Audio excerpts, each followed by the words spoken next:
Okay, good evening, everybody. I brought this. This is a so-called wushu sword. And this kind of sword changed my life, and I'm gonna tell you now how.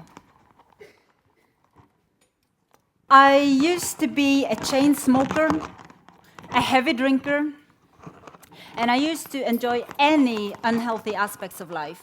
I could actually have a diploma in unhealthy lifestyle, and I loved it.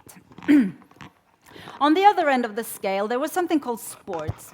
For example, martial arts. And I hated it. I thought martial arts were totally brainless. It was so dumb. And I thought it was a downright abuse of the word arts. Then, one day, I found myself training as a minimum of 6 hours per day, martial arts. Now the question is, what happened in between?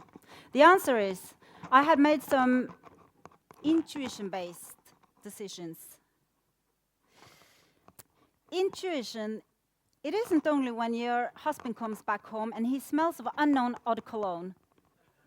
I mean, it's also that, but not only that. Think about it. Intuition must have been something like the Google, the very Wikipedia of the Stone Age. So why disregard it so much? There are some pretty smart people out there, and they really praise intuition, like Steve Jobs. He said, have the courage to follow your heart and your own intuition. They somehow know what you truly want to become. Everything else is secondary.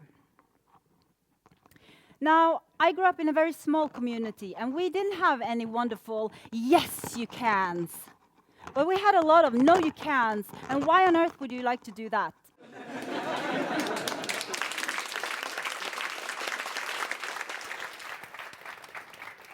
And I think a lot of people can recognize that kind of feeling. Now, I really wanted to follow my heart, so at a very early age, I had to figure out how to get around all this negativity. And I figured out negativity is just a part of your own brain pattern. And if you just decide, if you tell yourself that this is really very easy, it really is very easy. So I can really understand when Bruce Lee says, use no way as the way, use no limitation as the limitation. Back in 2006, I found myself in China at the shores of Wuxi Lake. And there was this wonderful woman, and she was doing something called Tai Chi sword.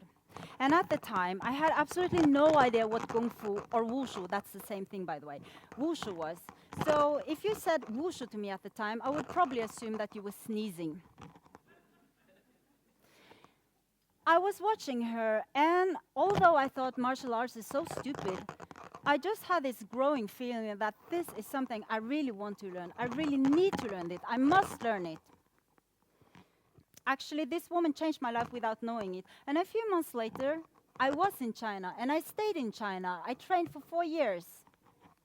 And I would probably always go back, keep training more and more until I die. Now, in China, you have some very important keywords in the Chinese culture, and 和谐 is one of them, harmony, balance. Because Wushu isn't brainless like I first thought. Actually, in Wushu, Wude, morals, and philosophy is a really, really important part. And Wushu without philosophy is absolutely nothing. Like, for example, Bruce Lee. He was an excellent athlete, but he wasn't only known for his fast kicks, his fast punches. He was also known for his really fast brain. He was studying philosophy. Kung Fu with no spiritual side, that is no Kung Fu. So actually, 和谐, balance, harmony, yin-yang, is the base of Chinese society. It's the base of Chinese culture, it's the base of Chinese medicine, and thus also the base of Chinese Wushu. Now, my idea is like, if you do make an intuition-based decision, you should follow it up by some real work. Now, Kung Fu, the real meaning of Kung Fu, the word is skill, insight, mastery. So actually, you can be Kung Fu in anything. It's not only martial arts. You can be Kung Fu in singing or cooking or whatever you want. Now, experts today have estimated that you need about 10,000 hours to master something. And in Wushu, in Kung Fu, you have something called Jibengong. Jibengong are basics. And throughout my daily training, I learned that basics, you can never do enough of basics. You need to do them 5,000 times, 10,000 times. Maybe you need to do them 1,000,000 times and more. But this is the great way you will find the real knowledge. You will find the real insight. So in Chinese, you can say 持之以恒. It means persevere no matter what.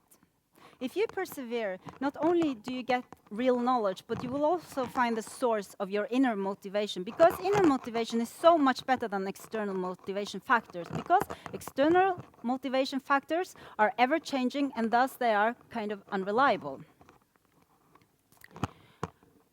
In sports psychology, you have a term. It's called paralysis by analysis. In short, this describes what happened just right now. I choke. If you know your basics well, you won't choke, because what happens if you don't know your basics well enough, you will actually start to doubt yourself. You will start to be too self-critical, and your doubt will come in between of the process and the result. So know your basics really well, and you will just get around that problem.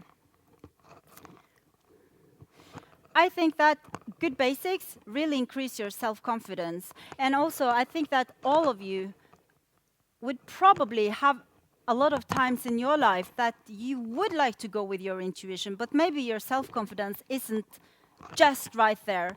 And of course, using your intuition, it might seem risky, it might seem unlogical, or doesn't make any sense. But sometimes I think you can try it, because maybe the result will appear totally different when you have tried it. So follow your intuition, and like a personal formula would look a lot like this. Intuition-based decisions paired with Gong Fu could lead to a potentially happier life. It could lead to perfection and a lasting result. And let me quote Albert Einstein in the end, because he actually said, the intuitive mind is a sacred gift and the rational mind is a faithful servant. We have created a society that honors the servant and has forgotten the gift.